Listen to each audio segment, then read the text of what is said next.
হবে। এই বিজয় অর্জন করতে হাজার হাজার মানুষকে রক্ত দিতে হয়েছে। এই বিজয় অর্জন করতে গিয়ে আমার অসংখ্য বাংলার ভবিষ্যৎ প্রজন্মের মেধাবী ছাত্রদেরকে চিরদিনের জন্য পঙ্গুত্ব বরণ করতে হয়েছে। আমার অনেক ভাইদের চোখের দৃষ্টিশক্তি হারাতে হয়েছে। বহু মানুষের স্বপ্ন কবর রচিত হয়েছে বাংলার মাটিতে শেখ হাসিনার বুলেটের আঘাতে। অনেক রক্ত, অনেক হতাহত, অনেক প্রাণ, অনেক শাহাদাতের মাধ্যমে অর্জিত এই বিজয় এবং এই স্বাধীনতা কোনোভাবেই পরাস্ত এবং ব্যর্থ হতে দেওয়া সব যাবে না। আমাদেরকে মনে রাখতে হবে, বিজয় এবং স্বাধীনতা অর্জন করা যত কঠিন, সেই বিজয়কে অর্থবহ করা, সেই স্বাধীনতাকে রক্ষা করা তার চেয়েও বেশি কঠিন। বিগত 50 বছর যাবত যারা এই 72-এর চেতনার বিরুদ্ধে কথা বলে তাদেরকে স্বাধীনতা বিরোধী ট্যাগ দেওয়া হয়। যারা এই বাকশালের বিরুদ্ধে কথা বলে তাদেরকে রাজাকার বলে আখ্যায়িত করবার চেষ্টা করা হয়। যারা এই স্বাধীনতা এবং অধিকারের জন্য মাঠে ময়দানে লড়াইয়ের জন্য নামে তাদেরকেই দেশ বিরোধী, স্বাধীনতা বিরোধী আখ্যায়িত করবার পায়তারা চালানো হয়। সেই ষড়যন্ত্রের ধারাবাহিকতায় জুলাই বিপ্লবের সময় যখন আমার দেশের আবাল বৃদ্ধ মানুষের সমর্থন নিয়ে এদেশের 4 কোটি ছাত্র জনতা রাজপথে নামলো একটি যৌক্তিক কোটা সংস্কারের আন্দোলন নিয়ে, সেই আন্দোলন, অধিকার আদায়ের সেই আন্দোলন একটি যুক্তিসম্মত দাবি। ফ্যাসিবাদ এবং ফ্যাসিবাদের প্রতীক, ফ্যাসিবাদের আইকন শেখ হাসিনার পছন্দ হলো না। 72-এর চেতনার পরিপন্থী হয়ে দাঁড়ালো। শেখ হাসিনা তখন 4 কোটি ছাত্র জনতাকে রাজাকারের বাচ্চা বলে গালি দিতে এক মুহূর্ত দ্বিধা করে নাই। আমার ছাত্র জনতা, স্কুল, কলেজ, ইউনিভার্সিটি, মাদ্রাসার ছাত্ররা তখন একটাই কথা বলল, বৈষম্যের বিরুদ্ধে কথা বললে যদি রাজাকার হতে হয়, অধিকার চাইতে গেলে যদি রাজাকারের বাচ্চা হতে হয়, অন্যায় এবং অবিচারের বিরুদ্ধে কথা বললে যদি রাজাকার হতে হয়, বাংলার প্রতিটি শিক্ষাঙ্গন থেকে অভিন্ন স্লোগান উঠলো, আমি কে তুমি কে। এদেশের মানুষ শেখ হাসিনার সেই রাজাকারী স্লোগানের অন্তরালে 72-এর চেতনার মাধ্যমে 71-এর চেতনা গিলে খাওয়ার ষড়যন্ত্রের রাজনীতিকে বৃদ্ধাঙ্গুলি প্রদর্শন করলো। সেদিনই শেখ হাসিনার ভাগ্য নির্ণীত হয়ে গিয়েছিল। যেদিন আমাদের ছেলেমেয়েরা শেখ হাসিনার রাজাকারের এই ট্যাগকে তুড়ি মেরে উড়িয়ে দিয়ে 4 কোটি সন্তান রাজপথে নামলো, সেদিনই শেখ হাসিনার ভাগ্য বাংলার রাজপথে নির্ধারিত হয়ে গিয়েছিল। সংগ্রামী সাথী ও বন্ধুগণ, সব কিছু স্পষ্ট হয়ে যাওয়ার পরেও দাম্ভিক, অহংকারী শেখ হাসিনা ক্ষমতার মসনদ আঁকড়ে থাকতে চাইল। এমন ভাবে চাইল, মনে হয় নিতম্বের সাথে সুপার গ্লু দিয়ে ক্ষমতার চেয়ার আটকে রাখার পায়তারা চালালো, যে কোনোভাবেই তার নিতম্বের নিচ থেকে যেন ক্ষমতার এই চেয়ার, কুরসি কোনোভাবেই সরে না যায়। এজন্য কেউ যদি সরাতে চায় তাও যেন না পারে, সুপার গ্লু দিয়ে নিতম্বকে ক্ষমতার চেয়ারের সঙ্গে আটকে দিল। মনে করেছিল সে তার খুনি বাহিনীকে লেলিয়ে দিল, নির্দেশ জারি করলো ওপেন হত্যা করার, পাইকারিভাবে ওপেন ফায়ার করবার। এদেশের মানুষের ট্যাক্সের পয়সা দিয়ে কেনা নিরাপত্তার দায়িত্বে নিয়োজিত হেলিকপ্টারগুলো থেকে আমার দেশের ছাত্র জনতাকে লক্ষ্য করে গুলি ছোড়া হলো।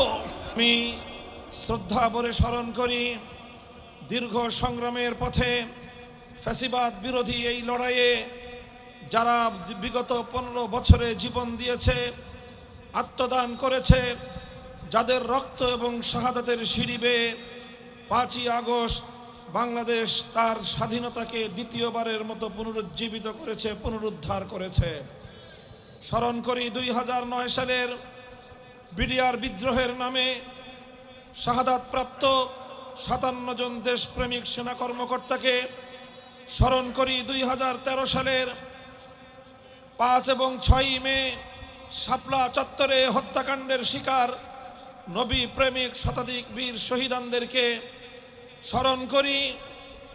আল্লামা সাঈদী রহমতুল্লাহ আলাইহির বিরুদ্ধে বানানো এবং মিথ্যা বানোয়াট মৃত্যুদণ্ডের রায় ঘোষণার প্রেক্ষিতে ফুঁসে ওঠা কোরআন প্রেমিক তৌহিদি জনতার বুকের উপর পাখির মতো গুলি ছুড়ে হত্যা করা শাহাদাতপ্রাপ্ত সেই সকল কোরআন প্রেমিক শতাধিক শহীদানদেরকে স্মরণ করি।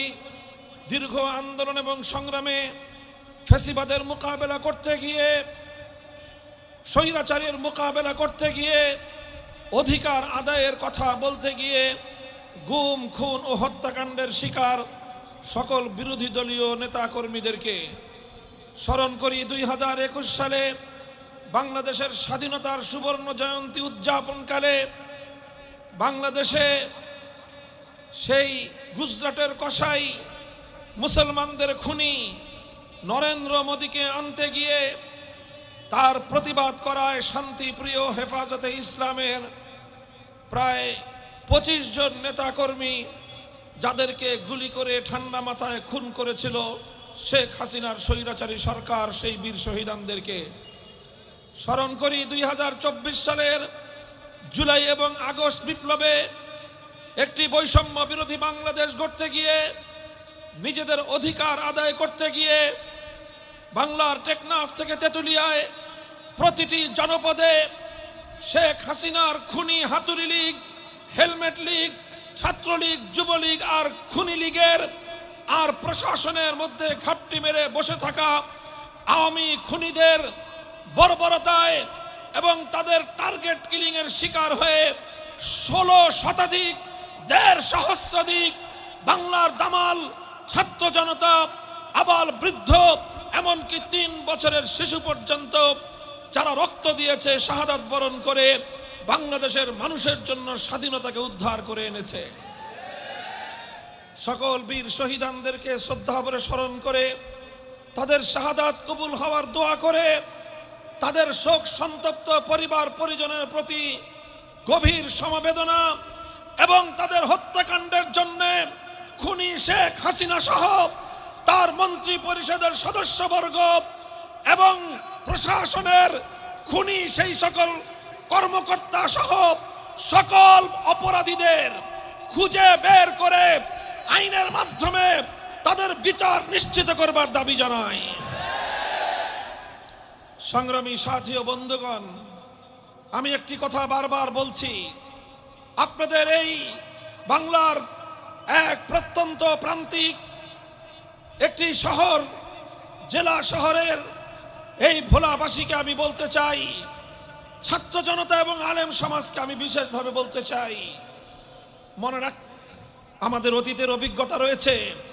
1971 সাল মহান মুক্তিযুদ্ধের মধ্য দিয়ে বাংলাদেশ 1000 বছরের সংগ্রাম এবং সাধনার চূড়ান্ত ফসল হিসেবে মুসলিম জাতিসত্তার স্বাধীন ভূখণ্ড এই বাংলাদেশের মানচিত্র অর্জন করেছিল দেশের জনগণ। যেই মুক্তিযুদ্ধ শুরু হয়েছিল আল্লাহর উপর অবিচল আস্থা এবং বিশ্বাস তথা ইনশাআল্লাহর ঘোষণার মধ্য দিয়ে, যে মুক্তিযুদ্ধের সূচনা হয়েছিল কোরআন সুন্নাহ বিরোধী কোনো আইন তৈরি না করার অঙ্গীকার আর কমিটমেন্টের মধ্য দিয়ে।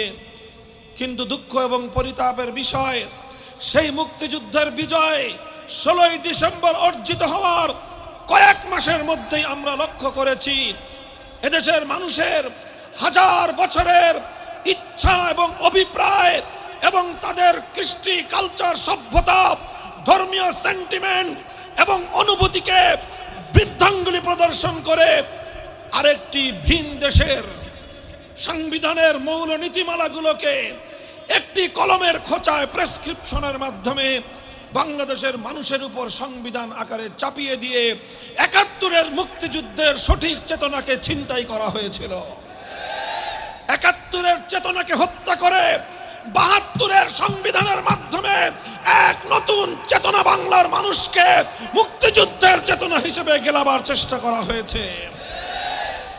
71-এর চেতনাকে হত্যা করে 72-এর চেতনাকে রিপ্লেস করা হয়েছিল, 71-এর চেতনাকে ছিনতাই করে 72-এর চেতনাকে প্রতিষ্ঠিত করবার পায়তারা শুরু হয়েছিল। এরপরে দেখলাম